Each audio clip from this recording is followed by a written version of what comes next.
কি হয়েছে রিপন খালু গোলামের ছেলে মোগল খালু খালু কারগরি করে আমাকে থিয়ে গেল উপজেলার থেকে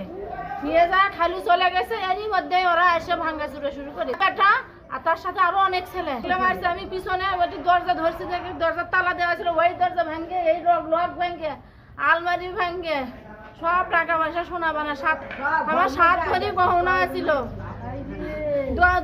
10 লক্ষ টাকা ছিল বাড়ির কাজকর্ম যে ইট নিয়েছি ওখানে কবরস্থান কর্ম সব জমি সম্পত্তি রাখছি সেগুলো টাকা পয়সা সব নিয়ে প্রথম আগে নিয়ে গেছিল তখন আমরা নিয়ে যাচ্ছি তারপর থেকে মেয়ে ভালোই আছে মেয়ে এসে পরীক্ষা সেন্টার থেকে নিয়ে যেতে ধরছিল।